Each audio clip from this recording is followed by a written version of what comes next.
Good afternoon, everyone, and welcome to Parent June Live. I today have Dr. Sandhya with me, and Dr. Sandhya, my first question to you is about herd immunity. What is herd immunity? And as you understand herd immunity, if you can just detail that out, like decipher it for us, because there's a lot of this chat in India about India already has developed herd immunity for COVID. So if you can explain us herd immunity and then tell us more about Hi, Nitin. So, herd immunity refers to when a high proportion of the population is protected from, a circulating bacteria or virus, because there's a high proportion of the population that has gained immunity through vaccination, generally speaking. And so, basically, what that means is that the virus is unable to find non-immune people to keep on infecting. And so that is when you have herd immunity. They call it herd because it's not generally possible to vaccinate every single person in a population. For example, you might have very young children who can't be vaccinated, or people that have compromised immune systems that can't be vaccinated.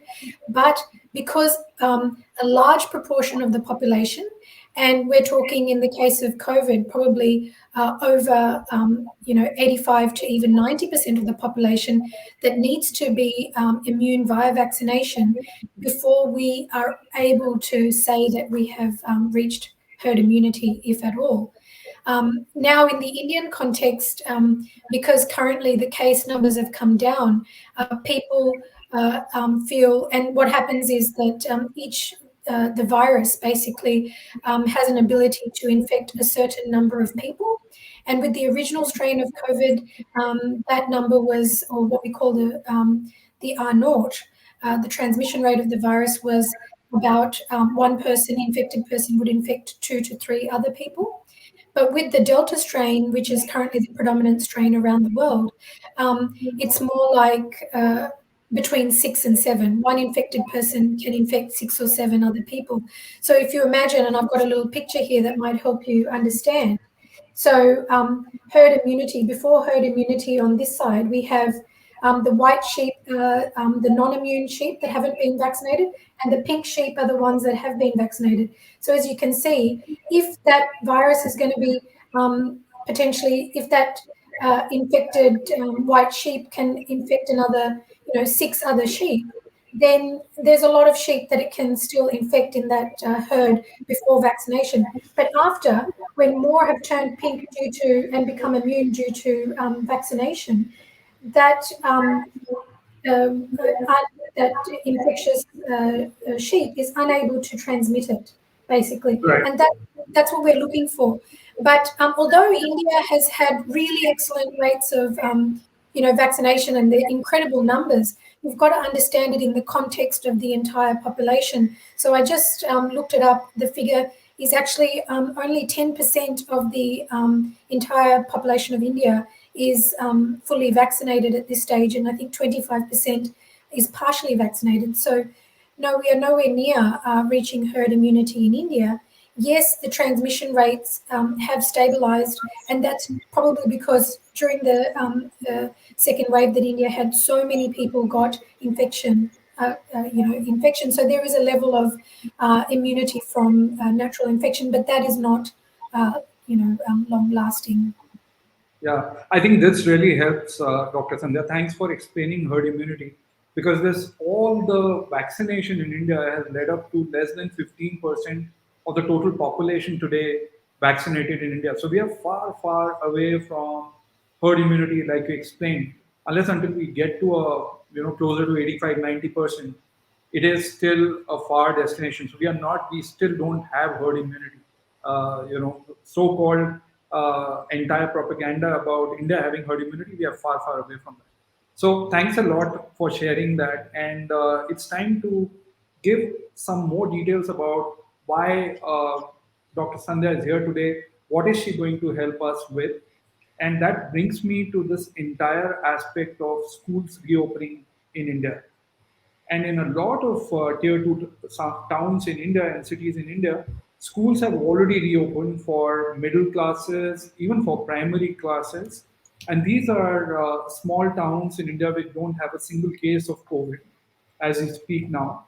And perhaps it is still all right their schools to get restarted. But we are also talking about cities which are densely populated now in India. Cities like Delhi, Mumbai, Bangalore, Chennai, Hyderabad. Now, in these cities, we still don't have a scenario where there are no more COVID infection cases happening.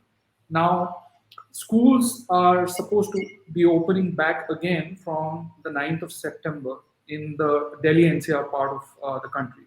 Similarly, in Bangalore, in Hyderabad, Mumbai is going to take some more time. Now, what does it mean as a parent to send back your child to the school? Are you really ready for it? Is the school ready for your child? Those are aspects on which today we have Dr. Sandhya, who's joined us all the way from Auckland to help us with these questions. And let me introduce Dr. Sandhya. Dr. Sandhya is a general practitioner. She is based out of Auckland. She's also the recipient of the Global Health Educator, distinction, wherein she has actually helped a lot of people across the globe to fight COVID. And some of her videos have actually helped a lot of you who are watching today. And you are already well aware about her work on Parentune and beyond Parentune. Dr. Sandhya has also been recently awarded by the New Zealand body of pediatrics with a special award which has been given only to a select few people, and she is one of the few recipients of this award. And I can go on and go on more about Dr. Sandhya, but it's been her voice that has helped a lot of us during this tough time during the pandemic, and especially her explanation of how to deal with COVID. So, Dr. Sandhya, welcome on Parentune Live today. Really excited to be hosting you again today. Hi, and namaste and kia ora to all the parents on Parentune, and it's my absolute pleasure to join in and shed some light on this extremely important and relevant topic. I myself have, two teenage children, and every parent needs to be aware and needs to be able to advocate for their child. What risk mitigation strategies have to be put in place in order to protect them while we wait for them to be able to be eligible to get vaccinated. Right. Well said. And Dr. Sandhya, two, three things which I, actually wanted to ask you just before we get into questions. One is that this entire aspect of the new variants which are coming up, and the virus is already mutating as we know. What is a Delta plus variant? Is it really something which is worse than the Delta variant? What does it mean for parents and children today?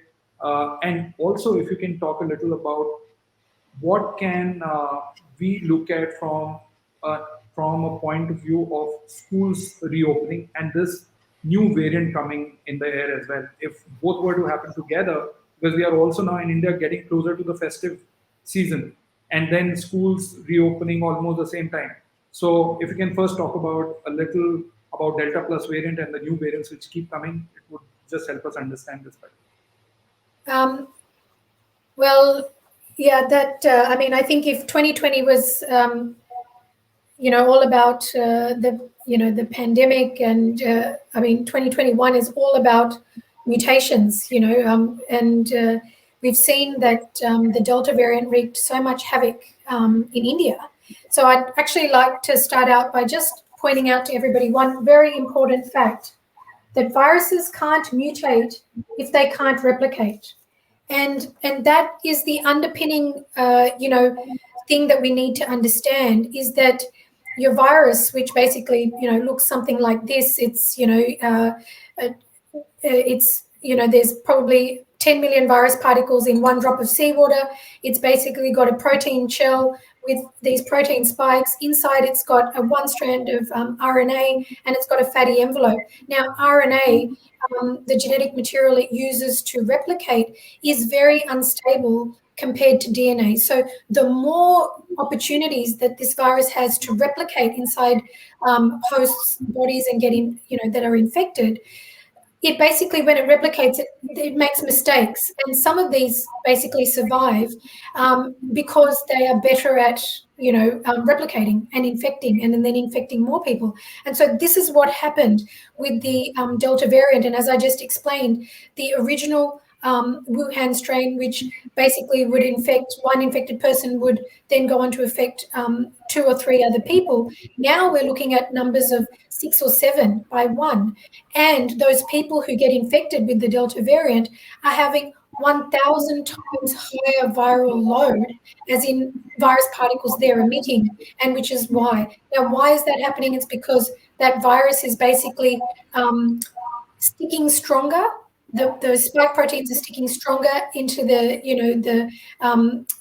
receptors along our eyes, our nose, and our mouth, and in other parts of our body, and they're infecting more deeply. Now, this Delta Plus variant came up in India. I mean, there are many different variants that come up that people keep on looking at. It hasn't gone on to become a dominant variant, but that's sort of immaterial, because there are one of the biggest lessons about this pandemic is that we are all linked, no matter where we are in the world. Like at the moment, New Zealand is in a lockdown because of a Delta wave, so is Australia. That variant started in India. Similarly, other places in the world where there is, just unchecked spread going on, more mutations can occur, and Delta may not be the worst variant we are yet to see. In fact, just yesterday, I think there was reporting out of South Africa that they've detected a new variant called C1.2, which is supposed to be even worse, potentially, than Delta. So in terms of the relevance for parents, it means that if you have a virus which is even better at infecting, then all those risk mitigating strategies, which initially we had, washing your hands, watching your distance, wearing a mask, and now watching ventilation, becomes even more important. And what we always understood was that each layer or each different defense that we have, none of them is bulletproof or on its own. So we had this Swiss cheese model that was made, because basically, even if you have multiple layers of defense, sometimes you will still get somebody that's infected. But the more layers of defense that we can, protect ourselves with, the more we can increase our protection. And that is relevant for school children going back. We need to protect them with as many layers as possible to reduce their chances of, first of all, getting the infection in the first place, and if they do get the infection, to make sure that that viral load that they take in is much lower, because that means that whatever infection they do get, if they do, will be less severe. Right, right. And in that line, now with the schools reopening, there's almost like a confusion and a lot of anxiety among parents. And we recently did a survey. I would like to share with all of you the survey results. So we asked 4 questions, and one of the first questions we asked was that um, is your child already back to school, or is your school now ready with a date for back to school? And majority of the parents, especially in the metros, now have a date for the opening of the schools, and that is what is causing a lot of confusion and anxiety now, whether the schools are ready or not. What do I need to do as a parent? How would we manage the entire situation? And those are the kind of questions. Now, the second question which we asked, and the answers have been interesting, is that would you send your child back to school without vaccination? And although 100 plus parents have taken it till now, not even one yes. So very clearly, parents have given a verdict that unless until there's vaccination, they are not comfortable in sending back the child to the school. Now, while we understand that, the next question was about do you know if your school is ready? And the answers which we are getting is actually that we don't know what is it that will get the school ready for my child. And I could be self assured, or I could be fine sending my child back to school. So, Dr. Sandhya, that brings me to a question which everyone has right now. What do schools need to do to get ready? What is the preparation or readiness that schools need to have to be ready for back to school? Well, that's a very good question, Nitin. And thankfully, this is one area in which the CDC guidelines from the USA that came out about a month ago actually had a very comprehensive guide suggesting what risk mitigating factors that schools should be putting in place in order to protect the children. And basically, the reason there is confusion is because all over the world, we're seeing, whether it's in USA or Europe or even in parts of India or parts of the world where schools are going back and you're seeing bad outcomes in children, that's because there is no consensus. Not everybody is following. In fact, the vast majority are not following best practice. And what we are seeing as a result of that is, exponentially increasing rates of infection in children who are, the largely unvaccinated proportion of society now. So, I mean, for people to ask, are children going to be affected more? 100%.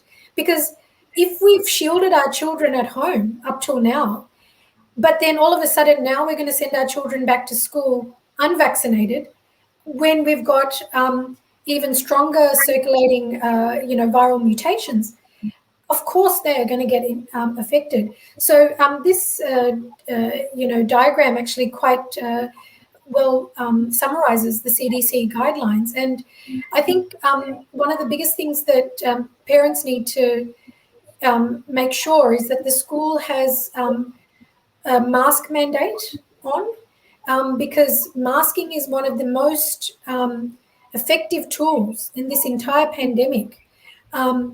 Even in the absence of vaccination, it's a highly effective tool if used properly, universally.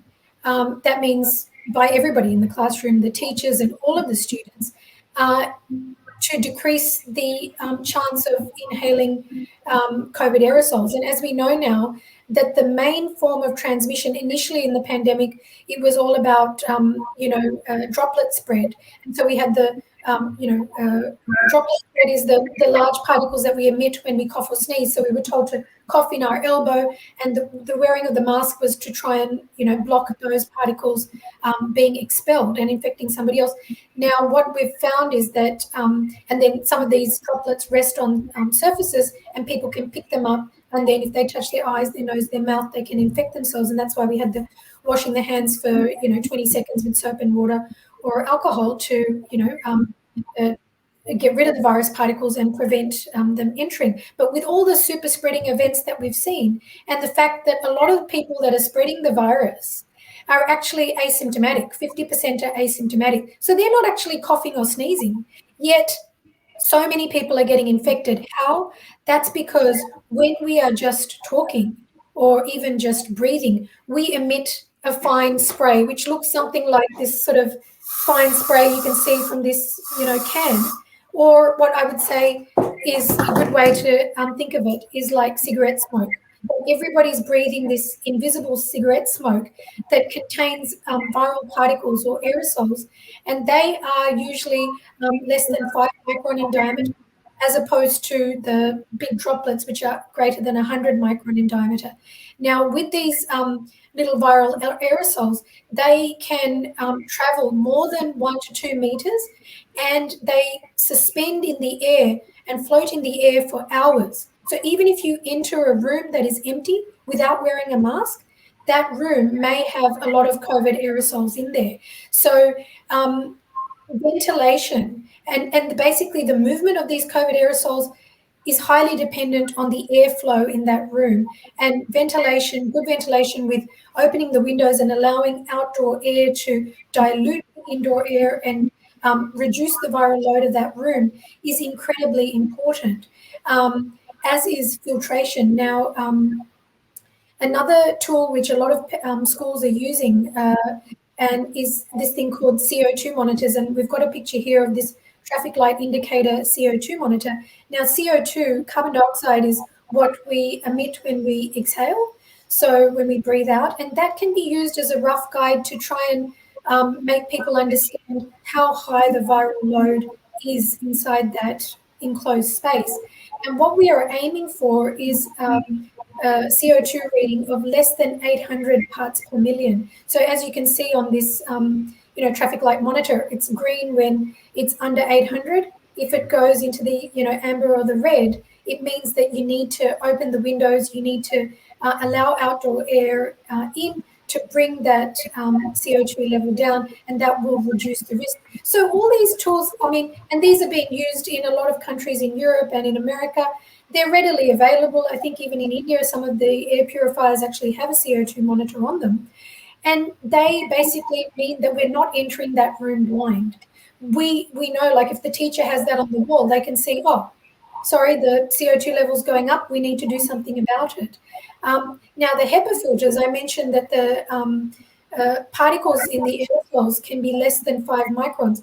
These HEPA filters are effective at filtering 99.97% of aerosol particles greater than 0.3 microns. So a combination of using a HEPA filter with masking and having the CO2 monitor, there, and having, a good ventilation with outdoor air coming in, significantly reduces the risk of your child, anybody in that enclosed, or the teacher, actually getting a viral dose of the virus that will lead to an infection.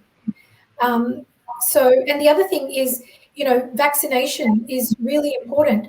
I mean, the children who are not eligible to be vaccinated, if all of the family members 18 and above who can be vaccinated in the family are vaccinated, and all of the staff that sets foot on the school campus are vaccinated, that will reduce the risk to the children. I think just last week there was reporting of a case in California where a teacher who was unvaccinated and went to school sick, although there was a mask mandate, she took her mask off to, read to the class. And I think the children were wearing masks, but she managed to infect 12 out of the 24 kids up to 5 rows back.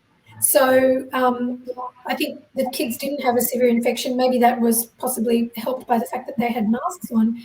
But the point is, it's very difficult to get to zero risk. But a combination of these factors can significantly reduce the risk, as can reducing the duration of time spent indoors. So as this statistic says, a study showed the use of masks without air cleaners reduced aerosol exposure to the receivers by 72%. The use of air cleaners alone, so your HEPA filter without mask alone, reduced it by up to 65%. But when you use them together, you combine the air cleaner and the masking, you were able to reduce that exposure to the respiratory aerosols by up to 90%. Now, that's not 100%, but that's, pretty good. I mean, that reduces our risk and makes us feel a lot better. In fact, this is not new. I mean, we've been through the Spanish flu 100 years ago, and in the early 1900s, to combat TB, they had these open-air schools and this open-air schools, movement started in Europe and spread to the US. And in fact, at the time of the Spanish flu, they introduced large open-air classes. They did outdoor education. They introduced school nurses to do health checks on children. And they found they were able to keep the infection rates lower in the school environment than in their home environment because it was much cleaner. And this is the way forward, because this pandemic's going to be around for a while. As we said, that there is a new variant, 100%, there will be more variants that come. And that's why we all have to do our bit to reduce the spread. And having improved air quality inside classrooms is good for learning, and it's good for preventing all sorts of respiratory illnesses. So, these are really important things that parents need to check, that the school is looking at. How many kids are going to be in the class? Are they going to be staggering, break times? Are they going to be having the meals outside? Are the masks going to be necessary inside and outside? All of these things are really, really important. So these are very important points, like you pointed out, Dr. Sandhya. One of the challenges which we have in India is we still don't have vaccination for 12 to 18, and there are still trials going on, and nobody knows by when will we completely get to it. From the data we have, the second phase is almost getting over, but it's still some time away. Now, the challenge or the worry here is that from the forecast, it looks like October is when the next wave is going to be there. And schools are reopening now, and none of the children are vaccinated. None of the children under 18 are vaccinated, and the schools are opening for the entire middle years of learning. Now, given that, given no vaccination, what are some of the things which become very important? You spoke about vaccination. Now, for the child, the vaccination is ruled out, but let's say the family is vaccinated. Is that really a good starting point?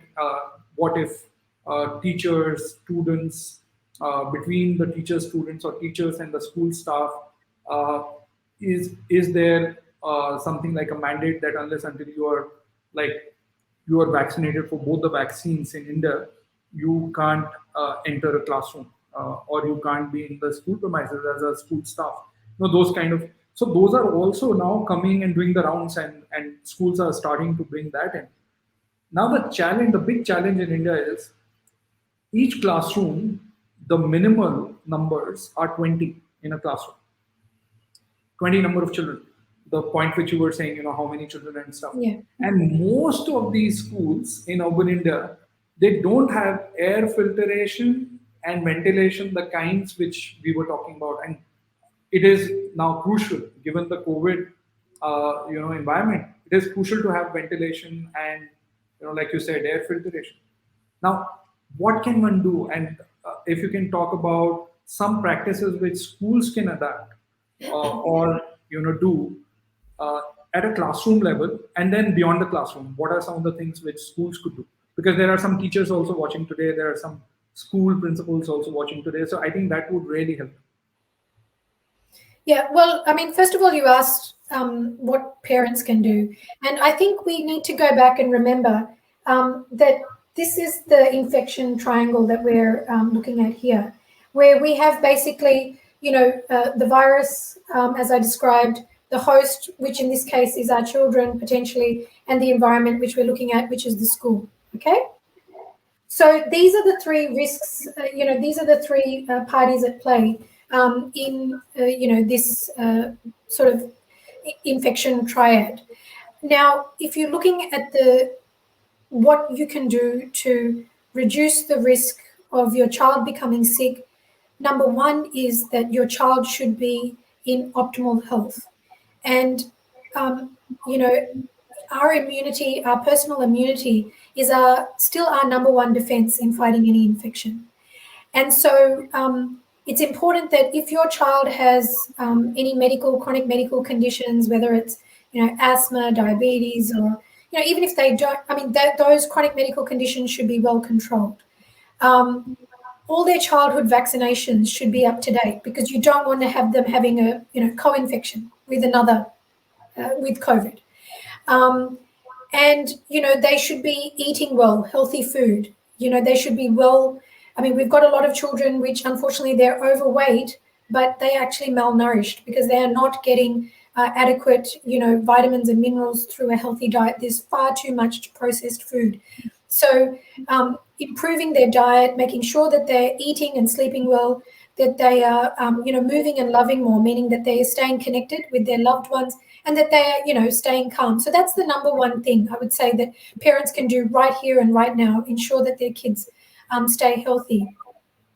The very important thing I would say is educating your child about the importance of masking and making sure that they are very familiar with masking, and using this time to invest in a very good mask for your child. So as I explained, whatever mitigation strategies we were using at the beginning of the pandemic, now we have to improve them. We have to improve our weapons even further. So where before, your surgical mask. Now, even the surgical mask, as this diagram shows for children, and I think Nitin's going to include all of these on the ParentTune website for people to be able to access, that, not all masks are created equal.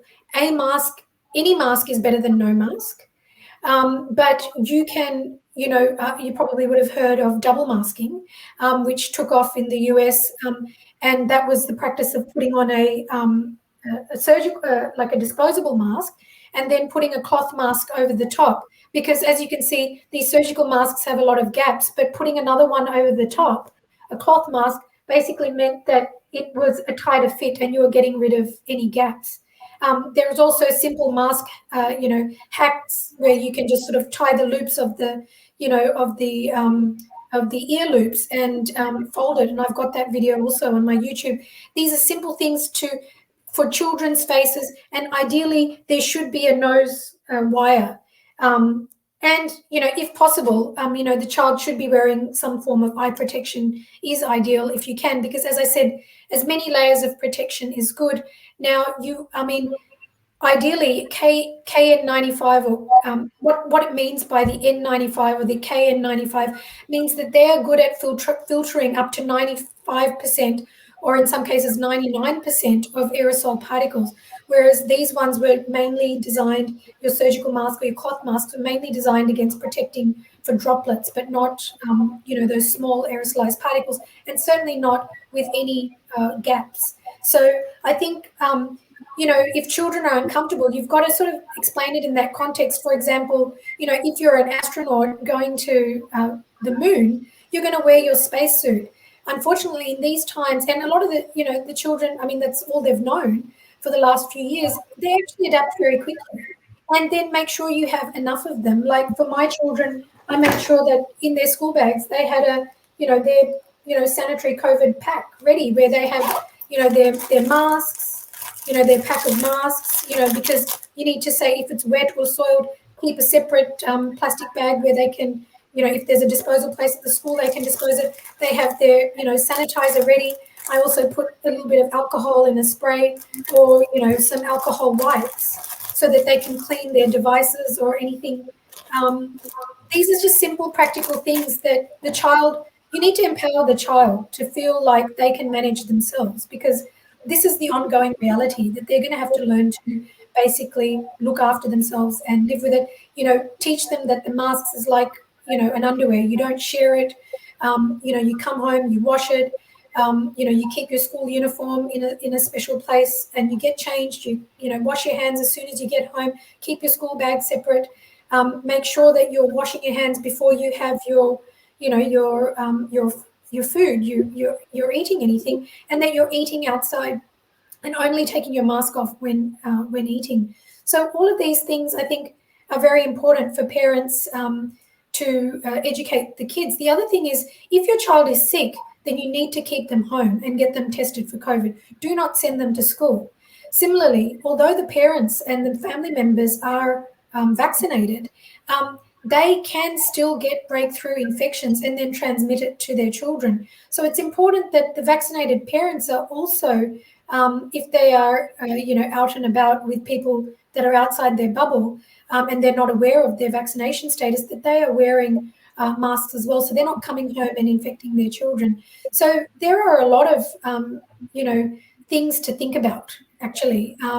And there are a lot of ways when the child is being transported to school. You've got to make sure that if they're, going in a car with somebody else or a bus, that the windows are down on the bus. If there's aircon in the car, that you're not recycling the indoor air, that you're bringing in outdoor air. Same with air conditioning systems, in buildings, that they bring as much outdoor air in. It's a simple changing of the setting that people may not be aware of. The other important thing is the use of bathroom facilities, because these aerosols are also present in, fecal aerosols. So when people use the toilet, it's important that the toilet is flushed with the lid down, that there is good ventilation going, in the bathrooms as well. So yeah, there's a lot of things. It sounds a bit overwhelming, but it's all very well summarized in those CDC latest guidelines for school reopening. Thanks, Sandhya. And these, while we talk about these, I actually want to also talk about something which, between me and Sandhya, we've been discussing.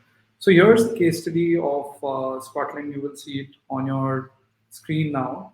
And I'm just going to talk a little about it, and then Sandhya, come to you with a question related to this Yeah. for India specifically. So if we look at these numbers, and if we see what's happened in Scotland, you can see there are schools which reopened in Scotland. And if you see on the left hand side, the moment the schools were reopened in Scotland and the restrictions were lifted, you can see the number of COVID cases going up almost like a vertical arrow. And you can see it here. You can see the arrow here. And look at where they were when the schools were closed, right?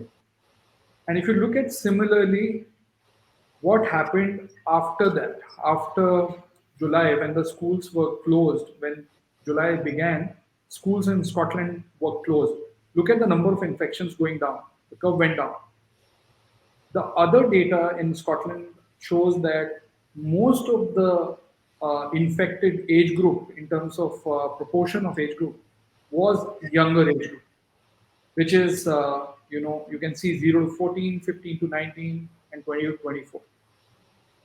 And what that brings me to, Dr. Sandhya, is the question which is highly, highly relevant for parents in India right now, which is that schools are reopening now in India, right? And uh, unlike Scotland, which had some kind of readiness inside, and they had some kind of infrastructure going on in terms of ventilation, air filtration, COT monitoring. In India, all of this is still going to get discovered, and Scotland went through it to learn. US is going through it to learn, and now they are implementing those things. For us, this is going to be the first time because schools have not opened throughout COVID in these cities. So, what are some of the things which you would advise parents given this scenario, and what can we do, or what can parents actually ask schools to do? What can we push for as parents, as families, and not push for just from a facility point of view, but this time from a safety point of view for the child safety. So, what are some of the things you would say are going to be most important to push? I think the most important thing, and I think this is already mandated in India, which has been a big issue of contention in parts of different states of America. I think the number one is probably masking, and that needs to be universal. Anybody who sets foot on campus needs to be wearing a well-fitted mask, and so you need to find out what are the procedures, around the masking. So I think masking, ventilation, and vaccination are the three key areas. I mean, included in ventilation is filtration. So when we talk about ventilation, like I mentioned, uh, you need to really see, has the school thought about, is your child going to be spending a lot of time, in an enclosed space with a lot of other children? And what, has the school looked at what the ventilation is like in that classroom? Have they investigated it at all? And one of the things that has come, because of all this, problem happening in different parts of the world, I think New York State's about to open their schools, and I think they're pretty much trying to go gold standard according to the CDC guidelines. And they're ensuring that every classroom has at least 2 HEPA filters, that everybody who all the staff, it's mandated that they must be vaccinated. Everybody has to be wearing a mask indoors and outdoors unless they're actually eating. And even in cafeterias, whatever, high risk activities like, exercising, or whether it's singing, or playing instruments, I mean, they should be outside, or, even virtual or not done. Because the louder the volume of the people talking, the more the aerosols that you sort of more smoke, the more aerosols that you generate, the higher the viral load of the room. Um, so the other thing, the movement has happened because these filters have been found to be quite effective, but not everybody can afford a HEPA filter. There's an engineer that came up with this thing called the Corsi box, where you can basically, like that Indian term jugaad, you can make up your own. And so parents and school kids and teachers are getting together and they're using, just a box fan and these MERV filters, one or three, and just with cardboard, they are creating these Corsi boxes, which are basically as good as a HEPA filter. And there's guidelines online of where to place them in the classroom, and you're making them for about 55 to 100 US dollars. So parents are grouping together and getting together and making these, and they are finding that with the experimentation that these are actually reducing and cleaning the air. So I think we've got to shift our thinking from, oh, I'll send my kid to school with, 20 bottles of sanitizer, and that's the entire of the school policy, because it's now you've got to shift your thinking into sanitizing the air, because the infections are occurring through aerosol spread. And yes, it is important to use all the others, but there is, unmasked, if two people are sitting in a room, even if they're masked and they're sitting in an enclosed space, they can still get infected. So you need to add, like we said, opening the doors, opening the windows, and diluting that indoor air with as much outdoor air as possible, placing fans strategically at windows, ventilating the classrooms for at least a couple of hours before the children enter, so that they're not coming into stale air in a classroom. So, these are all very simple things. We have the technology, these CO2 monitors, they're not that expensive. Parents can look at, crowdfunding, getting a device for the classroom, so that, you're not going blind. You're at least seeing that, okay, we are monitoring, we are doing whatever we can to reduce the risk of those aerosols infecting our children.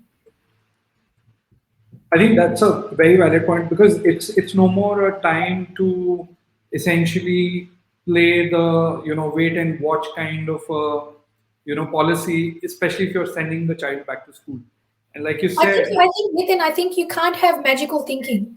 I think a lot of people in India are thinking, and this is the same thing that happened before the second wave, is that, acha, we're okay, we've dodged a bullet, and then look what happened. How is the Indian child more immune than the child in USA or the child in Europe or Scotland who's gone back to school, and we've seen, exponential growth in cases? Of course, for one, we know that Delta is affecting younger people more. It is causing twice the number of hospitalizations in unvaccinated. And you are going to see a rise in children, because they now are the biggest group that is unvaccinated, purely because they're not eligible. So as a parent, I think we are being put between a rock and a hard place. I mean, here you've got vaccines potentially coming out within the next 6 months, and you've managed to shield your child for 18 months. So now why you would understandably question. In fact, I did a similar survey on my social media, and 100% of parents weren't happy to send their kids to school. But when I asked them if we added in ventilation, filtration, mask mandate, and vaccination mandate for staff, they said, okay, yes, maybe. So yes, there are tools. We should be using every single tool in the box to try and reduce the risk to our children. Yeah, that's true. And like a network, like truly the Parentune way, as a community, we help each other. I think it's time to also collaborate for parents to get together. You gave a beautiful example of how parents in New York and UK are crowdfunding, raising funds to get HEPA filters inside the schools. Maybe some things would be done by schools, but parents can also come forward and do these stuff. Yeah, look, this Corsi box is, incredible. I mean, people are just building them. Kids can build them. it's so simple, and it's so alongside the Indian mentality as well of, jugaad, you can do Yeah, it. yeah, absolutely. The It's just analogy which duct I tape, was, cardboard, a box fan, and even one MERV filter is better than none, and three is and ideal. then some tape. That's about it. And someone, I was reading an analogy on the box, and it was mentioned that if you have ever taped anything for a courier, you can make this box. So Exactly. it's that easy. And I think Indian parents in that sense have always taken a lot of initiative. I can say that for parents on Parentune. So I think that's a great idea to build these boxes, and we put this on Parentune as well.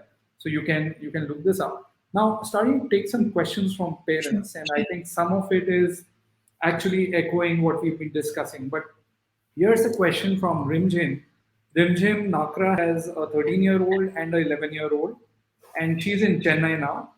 By the way, Kerala is reeling under a lot of COVID cases already, Yeah. and she's asked this question with maybe some of that worrying her as well. So she's asked, "What are the pros and cons of sending my children to school? Because both of them can now start going back to school. My worry is that there is a news of third wave hitting India, and it has been, the news has been doing the round since quite some time. Now, it hasn't happened as yet. She's saying that she's in two minds and she's very concerned about their children's health. At the same time, she feels the online classes lack that seriousness and she's worried about their child's, learning and their future. She's saying, please guide us whether pros of sending our children to school outweighs cons or is it vice versa? And thanks in advance. So, Dr. Sandhya, while you answer this question, you go ahead. I would love to answer from an education point of view after you give Sure. an advice to women. So over to you. Well, first of all, I just want to, just take a moment to acknowledge the incredible job that each and every parent and child has done in meeting the challenges up to this point in the pandemic. And as a parent, we are, constantly worrying about, the impact this is having on our children and their future. But I just read something beautiful today. Just a few hours ago, somebody had posted where they said, I lived through a war in Bosnia for 4 years and didn't attend school between the ages of 8 and 11. Came to Australia when I was 11. Now had got a university degree. Have an excellent job. That we have to look at this in the big picture. There was another study done in Australia recently where they looked at the standardized test scores they do, NAPLAN test scoring, and the difference in the performance of the children over the time of the pandemic. And this myth that there has been a loss of learning, that children have gone backwards, is actually incorrect. Children haven't gone backwards. They haven't lost their reading and arithmetic skills. Yes, perhaps they haven't progressed as far as they should have, but they have picked up other skills that they might not have, because of the situation that they've been put through. So I just wanted to start out by saying there is actually no right or wrong answer. Every parent has to make that risk assessment for their own child.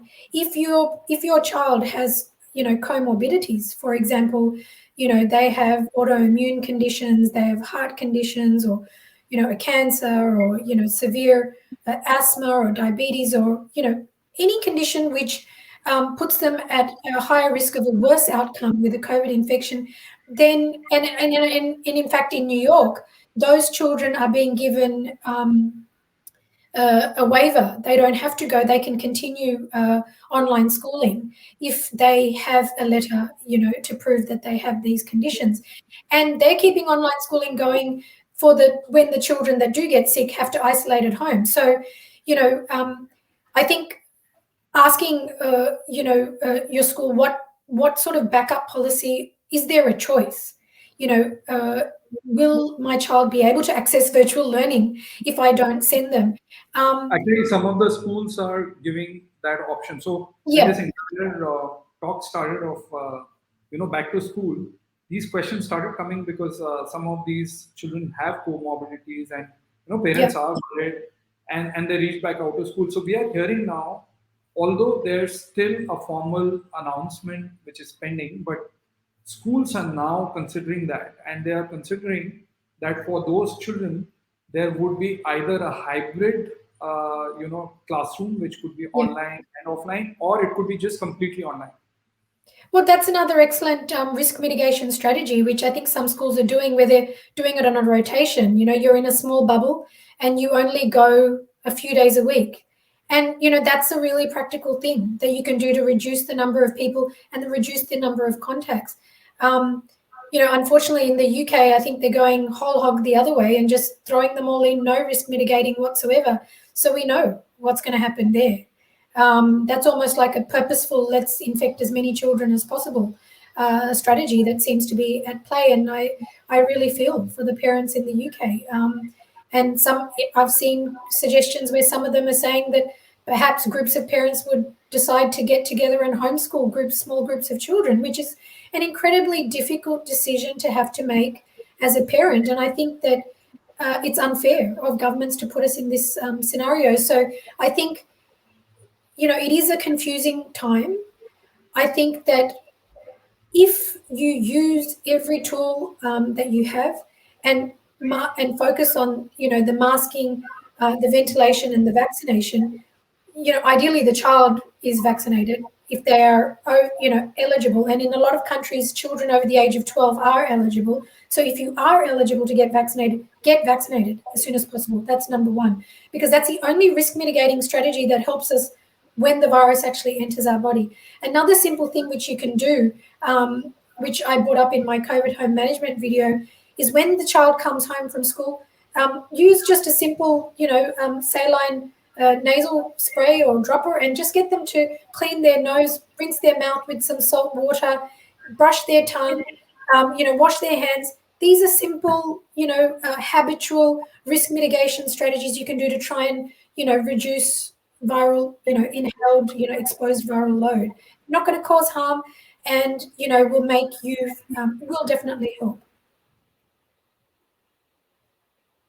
Right. While you spoke about this, a very small strategy, but goes a long way. Like you spoke about nasal sprays, you spoke about cleaning, using a brush, cleaning the tongue, things like that. All entry points and reducing the chances of exposure. Now, there are two challenges which Rimjim had pointed out. In fact, Brinda's question was also very similar. Now, I just want to talk about this aspect of online learning. Now, I understand. Oh, just one thing before you say that, one thing I forgot, very, very important. Please make sure your child is not vitamin D deficient. There are almost 100% rates of vitamin D deficiency in India. Low vitamin D levels are associated with a poorer outcome with COVID. Please make sure that your child is not vitamin D deficient and they are getting the supplements. You know, talk to your local doctor, your pediatrician, and make sure that they're not deficient. That's one other very important factor. Sorry, Thanks, go on. thanks, Dr. Sandhya. No problem. So, Rimjim, coming back to your question, and Brinda, you've also asked this question. Now, what is online? What is your concern related to online learning? So, let me address it in two ways. What's happening is you're perhaps worried whether your child is learning enough or is learning comprehensively from these online classes. And also, the second aspect is maybe your child is also not enjoying these classes or giving you a signal that they are not able to have a learning full outcome of this. I understand that. But having said that, I think we were talking about getting the schools ready for children to getting back to school, right? From filtration, ventilation, all those aspects. What we also need to do is schools teachers have also gone through this journey of online classes now for almost a year plus. It is going to help them now do better. What we all need to also push for is, apart from the physical infrastructure, because COVID is going to be around for quite some time, we have to start pushing for making a better online infrastructure. And I think that can happen, and if it can happen with a collaborative approach wherein teachers, schools, and students can come together, I think this can improve, because your children are 11 and 13 years, and Brinda, your child is grade 6, so almost the same age. So I think this can improve. Dr. Sandhya spoke about how a lot of families are coming together to do homeschooling. While that is also an option, I think both can coexist, and you can help your child in terms of concept understanding between a parents group, and you can do it in a much more bubble like safe bubble environment, and you can still mitigate that because like you said, whenever the next wave comes in, we will again go back to lockdown. The schools will close, online classes will be back. So I think we need to push improvement in both physical as well as online infrastructure for learning continuity as well as for the safety of the children. Now, taking a few more questions, Dr. Sandhya. One question is from Lindelwa, and she has asked this from all the way from South Africa. She's asked this question in light of what she's seeing in her child's schools and schools around in her area. So what she's noticing is that children are a little unwell, but they're still getting inside the classroom or getting inside the school, and she feels that's happening maybe because of lack of screening or adequate screening. And if one child is, as a result, tested positive from that classroom, what should the rest of the class do? Should the whole class get quarantined? Then her, next question in line with that is, what are the chances of a child contracting the virus if she wears K95 mask? I think we covered some of that, but if you can repeat that, and what measures can she take as a parent because she is now getting very anxious and afraid given the current situation. Hi, Lindelwa. Thanks for your questions. One of the things which New York is planning to do when their schools reopen is that children need to do a compulsory health screening every day when they come in. And as I mentioned in the time of the Spanish flu, one of the biggest things that helped was the introduction of school nurses to be checking on children's health. And I think it's the onus is on each parent to not send, if this pandemic has taught us anything, it's keep your germs to yourself. If your child is sick, do not send them to school. In terms of, if that child comes back positive, yes, I mean, the rest of the class should be informed and they should isolate as in best practice.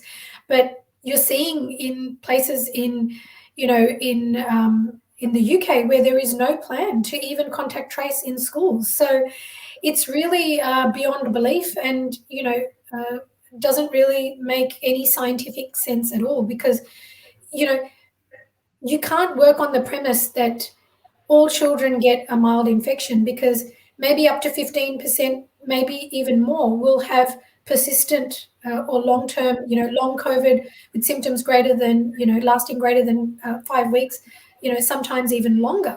And there may be, long-term health effects. I was reading that children that are infected who have recovered from COVID in the US are being asked to get cardiac screening done before being allowed to return to physical activity. So it's not just the flu. It is something that we have to think of very carefully.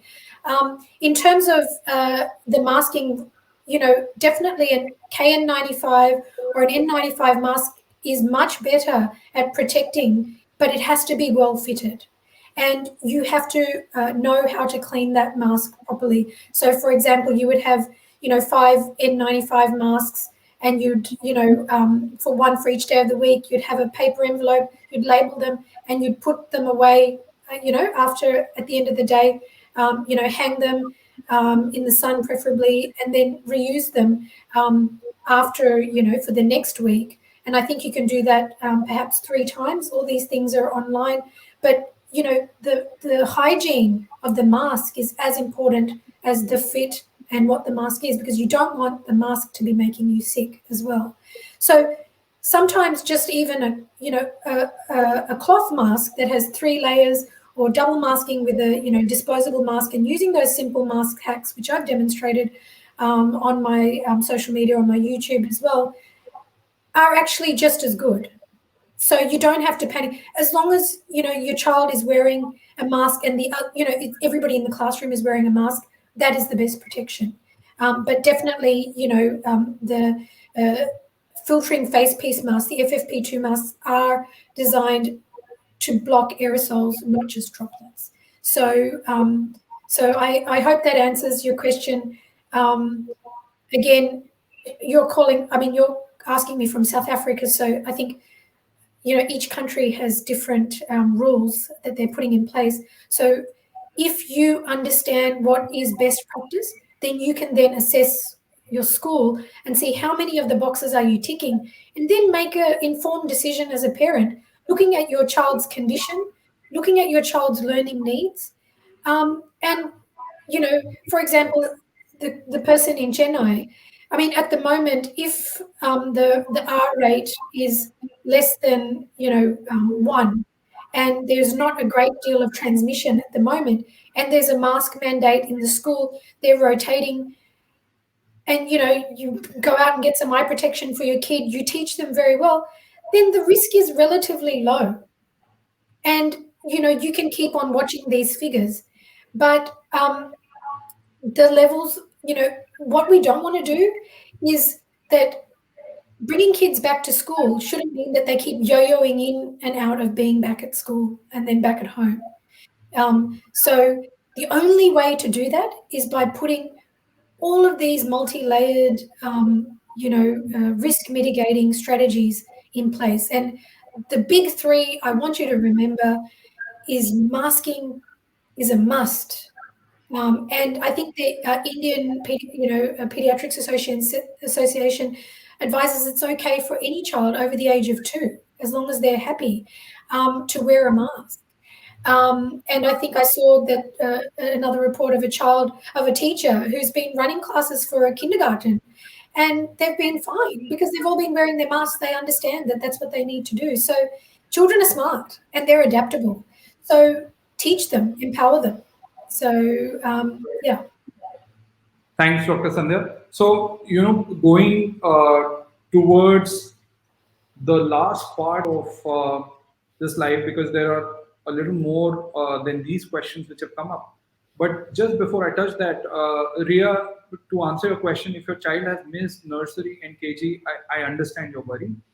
But completely, don't think that online classes or no online classes, the age group of your child is such that you would need to do some bit of home learning, home education, because your child is a preschooler.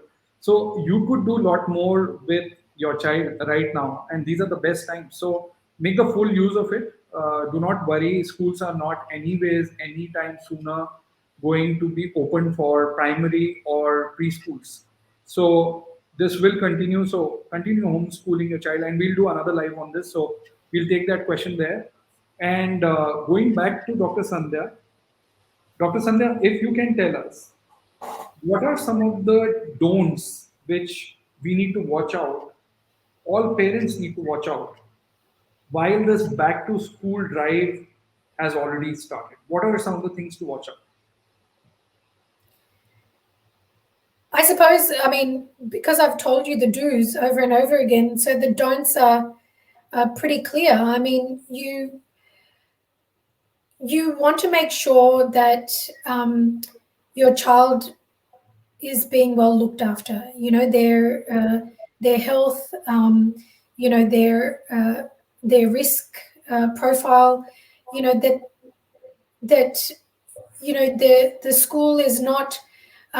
Like I said, I gave you the example of the teacher although the masks were mandated, she took her mask off to read a story to the class and infected half of the classroom. I mean, you need to make sure that whatever the rules are, they're being followed. And that and as I said, making sure that your child is in peak, condition. And the don'ts is definitely not sending your child to school when they're sick. One of the things I also read is because in the UK, they're no longer allowing schools to contact trace, parents are setting up WhatsApp groups so they can inform, if one child is sick, who they've been in contact with. I mean, parents are a very powerful group because we're all driven by the one, overwhelming desire, and that is to protect our child. So, together we can actually uh, advocate and achieve quite a bit in terms of, I think that it's up to the parents to dictate to the school, this is what you should and shouldn't be doing to endanger my child. Um, yeah, I mean, uh, I don't know if that answers the question, but yeah. It does. It does. These are very good don'ts. One is don't flout the rules.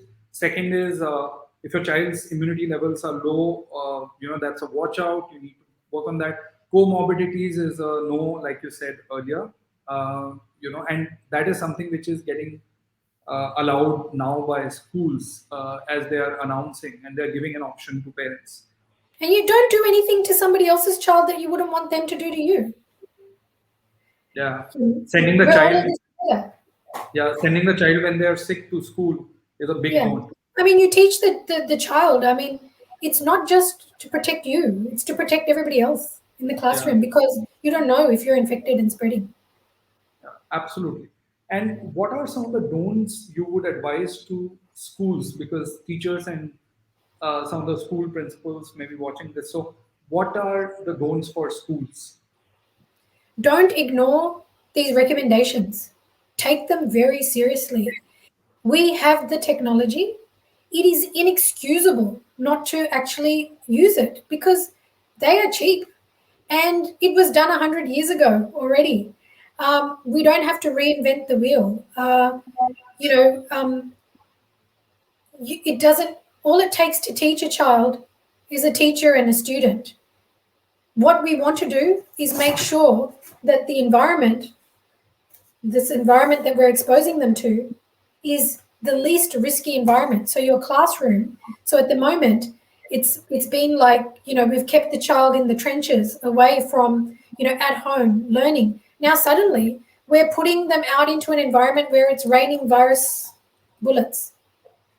Our goal is to make sure, and school has the obligation not just to protect the child, they have to protect the teachers. I mean, they are a precious, precious resource. If the teacher is sick, who's going to teach our children? So mandating that the teachers should be vaccinated, that they're aware that they're keeping their masks on, that that they're looking at these things like the CO2 monitor, and making sure that they are not doing any risky activities like singing or physical activities in the enclosed spaces. That is happening outdoors. And all of these guidelines are available. CDC has come out with quite, comprehensive guidelines about school safety. You need to be looking at them and implementing as much as you can, and doing whatever we can, to reduce, class number, class sizes, and rotating and minimizing risks of interactions. Fantastic. Those are amazing don'ts and do's today. Dr. Sandhya, it was amazing. I think you've thrown a lot of light, and this will help all the parents. To the parents, I would just like to share that Dr. Sandhya's live is going to be available on ParentTune at any point of time. Make sure that in case you missed the initial parts, she's covered a lot of things really comprehensively, including how can you prepare the child, how can schools be prepared, and what does all of this means. And she's explained this again really nicely with examples, with some resource material. Do go through the video. Also, these all the questions which have been taken, they are all available in live, so you can learn from other parents and their questions. Dr. Sandhya, again, a privilege, and such a great uh, learning for all the parents today. Any parting thoughts, any concluding thoughts you would like to share with parents? Because, I mean, everything helps right now. I think, I just would like to say to you that as a parent myself, I 100% feel, what complete anxiety you're going through.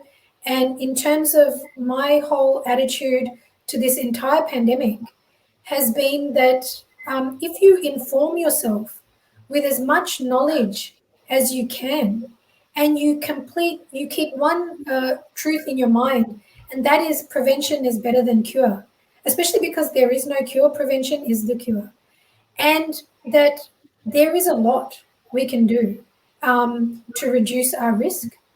And if you, look for it, the information is out there. Use your voice, advocate. Your child is unable to, they're relying on you. So do whatever is in your power. Do not use magical thinking.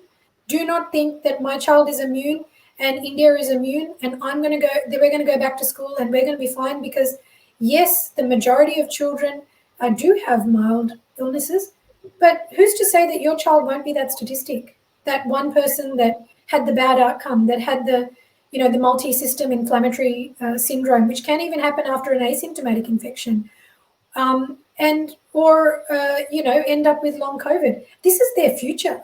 We can't play with it. So we've shielded them up till now. We've done a very good job. And now it is beholden upon us to keep shielding them. Thank you so much, Dr. Sandhya. I think this has been extremely, extremely valuable. The advice you've given goes a long way in keeping children safe as they step out or they don't. We'll see what happens. And eventually, each parent will need to decide what is right for the child.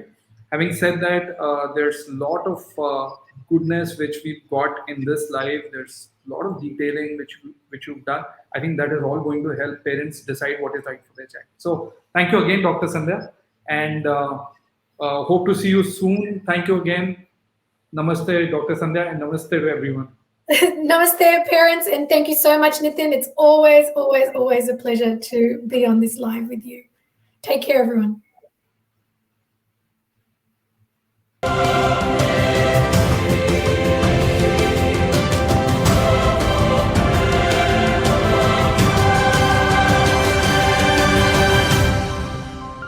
People are isolated at their homes, and generally the people are living in a nuclear family, so they don't have people in the family itself to interact.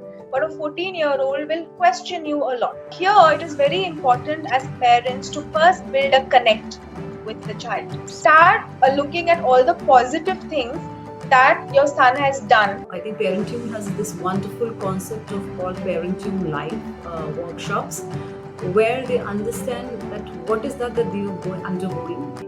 So it is very important for child to listen a lot. इतना समय हम इस पे बिताएंगे, इतना समय ये करने में बिताएंगे, थोड़ा बहुत ये स्ट्रक्चर लाना बहुत जरूरी है.